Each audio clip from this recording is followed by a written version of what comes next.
you guys, today's Kitchen Minute, we're going to talk about and review, most likely, turkey safety since Thanksgiving's coming up.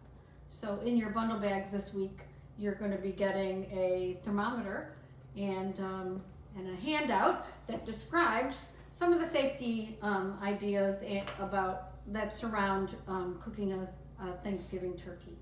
So let me go through them a little bit. First of all, prep your kitchen before you begin. Clean all your counters, wash your hands really well before you start to prepare your food. And that's not just for Thanksgiving, that's for whenever you're cooking in your kitchen. The second thing I want to mention, and I think one of the most important, is thaw your turkey the right way. Some of us get a fresh turkey, so the frozen to thawed idea doesn't even come into play there. But others of us get a frozen turkey and we wonder often, how do I thaw it out in time? How do I know it's ready to be cooked? And those kind of questions. So the rules are: thaw your bird correctly. You can thaw it in the refrigerator from the frozen state to the thawed state. And the rule is about 24 hours for every 4 to 5 pound of the turkey. So you want to make sure that it's in there ample amount of time, sometimes 3 days, in order for it to thaw out completely. And also, once it's thawed, it can be in the refrigerator for 2 or 3 and even 4 days before you use it. So there's not a matter of, is it thawed out too far in advance in that case. The other way you can thaw your turkey is the cold water method. Takes a little less time, maybe a little bit more work, but it's actually a method, once you have tried it, is a method you can use to thaw out other kinds of protein as well. So the cold water method involves running some cool water into your sink and placing the frozen bird into the water, and then changing your water about every 30 minutes or so. It'll take 30 minutes per pound to thaw the bird completely.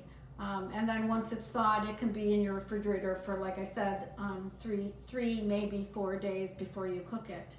But generally we do the cold water thawing so we can use the protein a little bit sooner.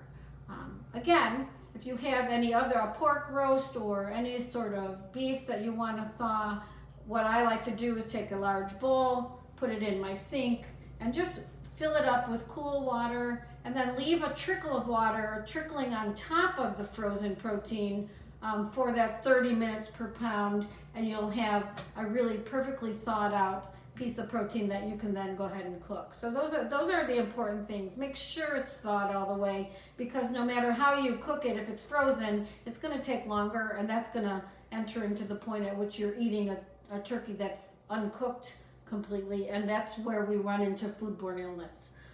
The other thing is, once you take your turkey out of the package, don't rinse it. It doesn't need to be. Even if your mother and your grandmother told you to rinse it, don't rinse it. There's research that shows that when you're splashing water on top of that turkey, you're actually spreading any kind of bacteria that are on the turkey that wouldn't necessarily make you sick, but you're spreading them all over your kitchen. And then if we don't clean them up well enough, they're always there to the point at which we can again spread some foodborne illness to ourselves later. So don't rinse your bird. It doesn't need a bath. Just put it in the pan and roast it. Also, my strong suggestion is don't stuff your turkey, okay? Dress your meal, but don't stuff it.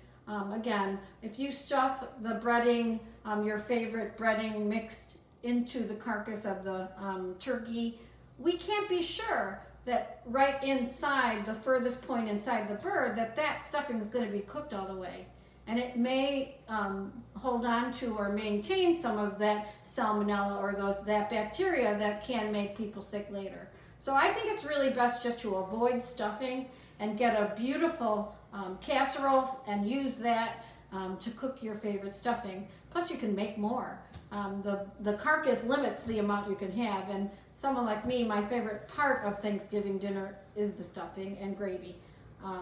So on to the next important part of cooking a turkey. Make sure it's cooked all the way before you take it out, let it rest, and then plan to feed your guests, because again, what we want to do is avoid any kind of foodborne illness. And if you've ever had food poisoning, which is what the term is, you know you never want to have it again. Simple, just get a thermometer. They come in a lot of different different versions. In your package, your bundle bag package, we've given you kind of a automatic reading thermometer, but you can get a sort of an old-fashioned meat thermometer. The nice thing about these is they discuss, and there's an arrow to which it leads to 165 degrees to tell you that your turkey is finished or your poultry is done. This one will light up and tell you you're at 165 when you're there. So this is a little easier. This is a little bit more expensive. This cost me $4.99. So again, less expensive, takes a little bit more reading, but it's not hard to do. The important thing to remember is poultry should be cooked to 165 degrees, and the legs of the poultry, the dark meat, should be 180 before you eat it, to make sure that you're safely going to avoid any kind of foodborne illness that comes from your poultry. So let me show you quickly how you use the thermometer. What we want to do is make sure when you're inserting the thermometer into the turkey or the poultry or the meat for that matter, you're putting it into the thickest portion of the steak or the roast or the bird. Because if you're putting it too close to the bone or too close to the bottom of the pan or not deep enough, you're not going to get an accurate reading. Okay, so you literally, and here I did a little bit of a turkey breast just to show you. When you're temping, what you want to do is take your thermometer and push it into, and not all the way down to the bottom of the turkey breast. And you can see I've inserted this into the middle of the portion of the breast where it is the thickest. You'll want to do the same with the other kind of thermometer as well. You don't necessarily want to get too close to the edge, because again, it's not going to give you the temperature of the internal temperature of the thickest part, but it's going to read you 165 degrees sooner if you're closer to the edge. So just a few handy tips for using a thermometer on your turkey this Thanksgiving and making sure that you keep everybody safe. And finally, what a good idea is to plan what you're going to do with the leftovers after Thanksgiving is over. First of all, after the meal, don't leave your leftovers out on the counter kind of for an all-day buffet, because that again is inviting that bacteria and that foodborne illness to show and make its way into your guests at the second feeding, if you will.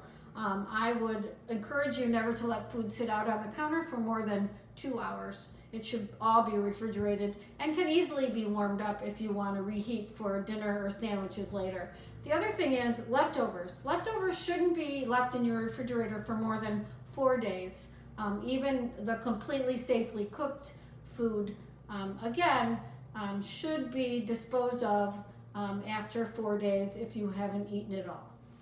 And finally, maybe what you want to do is think about, instead of having leftovers in your own refrigerator, is offering a to-go bag or a to-go box to your guests. I found this cute little container, I think at the dollar store, and I thought it was kind of a nice idea. You could actually send an entire meal home with your guests, and then limit the amount of leftovers you have in your refrigerator. And if you love the Thanksgiving meal so much, do one again in 2 weeks, rather than keeping it in your refrigerator.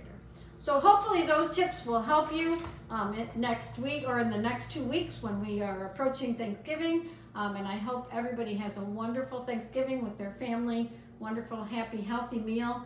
And remember, curiosity in the kitchen leads to great things.